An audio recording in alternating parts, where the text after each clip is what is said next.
കൃഷികളില്ലാതെ വൃഥാവിലായി മരവിച്ച് കിടക്കുന്ന ഭൂപ്രദേശങ്ങൾക്ക് ജീവൻ നൽകാൻ മെസ്സേജ് നൽകിയ നേതാവാണ് സയ്യിദുനാ മുഹമ്മദ് റസൂലുള്ളാഹി സ്വല്ലല്ലാഹു അലൈഹി വസല്ലം.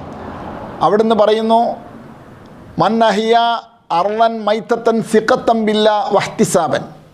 അള്ളാഹുവിൽ നിന്ന് പ്രതിഫലം പ്രതീക്ഷിച്ചുകൊണ്ട് ശരിയായ വിശ്വാസത്തോടുകൂടെ ചത്ത് കിടക്കുന്നൊരു ഭൂപ്രദേശത്തിന് ഒരാൾ ജീവൻ നൽകിയാൽ കാന ഹഖ്ഖൻ അലല്ലാഹി അൻ യുഈനഹു വ അൻ യുബാരിക ലഹു. അല്ലാഹു സുബ്ഹാനഹു വ തആല അദ്ദേഹത്തെ സഹായിക്കുമെന്നും അദ്ദേഹത്തിന് വികസനവും ബറക്കത്തും അഭിവൃദ്ധിയും നൽകുമെന്ന് നബി സല്ലല്ലാഹു അലൈഹി വസല്ലം തങ്ങൾ പഠിപ്പിക്കുന്നു. എത്രമാത്രം ഉദാത്തമായ സന്തോഷകരമായ, പ്രത്യേകിച്ച് ഈ കാലഘട്ടത്തിലൊക്കെ മാതൃകയാക്കാൻ പറ്റുന്ന മെസ്സേജുകളാണ് മുത്തുനബി സല്ലല്ലാഹു അലൈഹി വസല്ലം തങ്ങൾ നമുക്ക് നൽകിയിട്ടുള്ളത്. അതുകൊണ്ട് നമ്മളൊക്കെ ജാഗ്രത പാലിക്കുക. കൃഷിക്ക് ഏറ്റവും കൂടുതൽ